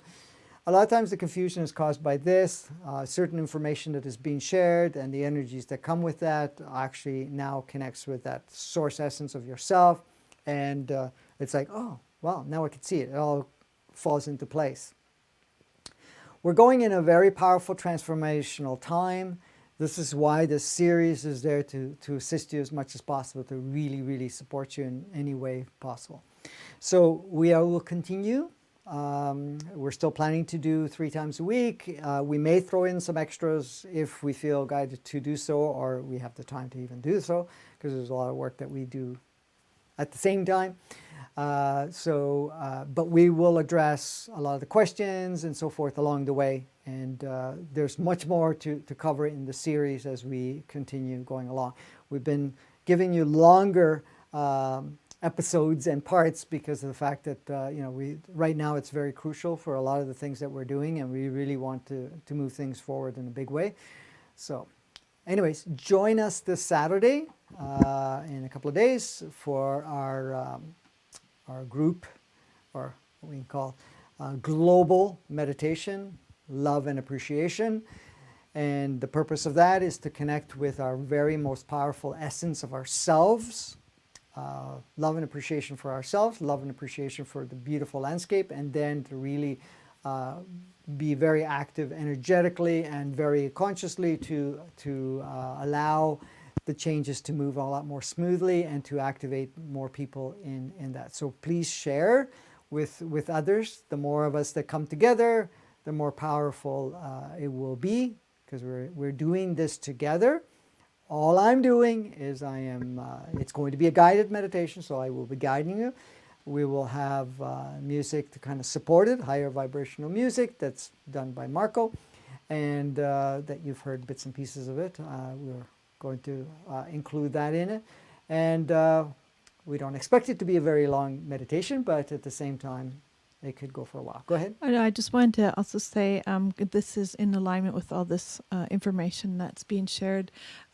We are planning on doing a workshop in near the end of May, around the 23rd, possibly 2 to 3 days, and it's going to be about deprogramming, clearing, and empowerment. So it will help people to really truly let go of what they need to let go of in order to move through this with more ease. Yes. So the workshop will be a 3-day three parts, but 3 days back to back. And so we're going to be really doing hands-on work with each other. You're going to be doing work along the way to look at and to actually walk through the steps of deprogramming yourself, clearing out old programs, emotional charges, and so forth, and then activate self-empowerment. So the reason we're splitting into 3, because first of all, it's going to take a lot of time, and I want to make sure we have time so that you are able to go through the steps together giving you time to look at the various things that come up. I mean, you'll have to repeat it afterwards to kind of address it more, but we're going to kind of be walking together with the steps and processes and so forth for you to be able to do it. So that's coming in. Right now it's scheduled for the 23rd, 24th, 25th. Anyways, so that we will provide you more details. We just have to do the write-up for it. We've just gotten the title for it and some of the notes of what we're going to present, and we're going to make it available as soon as it's ready so that you can decide if you want to participate. You can participate live because it'll be live. Is the meditation thing off now? Yeah, okay. So it's either you can join us live, which is usually the best way if possible, but if not, then the video and audio recordings will also be available so that you can do it later. If you join us live, you also get the video and audio recordings, so that way you will be able to repeat it and use them in sections. Usually I split them up in all different compartments and so forth so that you can go to the areas that you want to participate. Anybody that's joined us on workshops before, usually it's been one-day workshops, 6, 7, 8 hours long. This one will be longer, but it will be split into 3 days so that we get chunks of it and not overwhelming at the same time. Go ahead. Yeah, the first 2 days will be content and information, and the third will be Q&A only for any clarification or questions that people may have that come up. Yeah. So it'll be just live Q&A. Live Q&A to address the things that we've covered, the steps and processes that we've done together. If there's any further clarification or expansion of certain understandings and so forth, then we'll address that on day 3. Okay, so is there anything else that we needed to? I do appreciate everybody's support, and I thank you from the bottom of our hearts for the support. We're open to receive any support that you provide us so that we can continue to put a lot of our focus in creating more and more of this content and putting it out there, because we're doing it together. By supporting us, we're supporting you. We're all in it together. It's not this. We're not doing this in a sense where we're trying to make a business out of it. No, I feel very from the deep depth of my heart and our hearts basically to facilitate as much as possible to really just activate your what you know. We're not here to convince you in anything. We're just stimulating what you already know, and it's up to you how much you use and don't use. And the more you share with people, the more people will be able to use it as a tool for themselves to kind of shift. It's a tremendous amount of content, as you can see, that is being shared. There's a lot of work and energy put into all of this, and it's just we'd like to keep it going. So if you can support us, that would be fantastic. No expectations on our part. This is still offered free. We're just open for that. Any workshop, if you want to check out any of our workshops that we've already done, they're available in the description. And if you want to join the community, you can just click on my Facebook page. Just I think it's near the bottom right. You can join the community or somewhere like that. And then you're on the mailing list, so you will get information time to time as these events come in or anything else that we're putting as extra and so forth. You were going to say something? I'm just going to say someone's asking if the workshop is online. Yeah, we're going to be doing the workshop on live. Yes. Live it'll be online. Be streamed on Vimeo and also Zoom. We found a way to make it stream on both now. So we resolved that. I had to do a lot of juggling to find out how we can do it. Apparently there's a way to do it. We haven't done it yet. But previously when we were streaming on Vimeo and Zoom, we had 2 cameras, 2 systems, and our computer system could not really handle it. But we struggled with it, but we managed. The second camera that we were using did not have the same capacity and quality, so that the stuff that was on Zoom was of a lower capacity, and the stuff on Vimeo was of a higher capacity, or vice versa. I can't remember. No, it was the other way. That's right. The Zoom was a little bit better, and so forth. But so at this point, we're going to run it on both platforms. We found a way to link them together. So, and that's it. Great. Anything else? Nope. Thanks everyone for joining us today. Yes, thank you. Until next time, go have some fun, go play, and join us on Saturday for the meditation if you feel guided.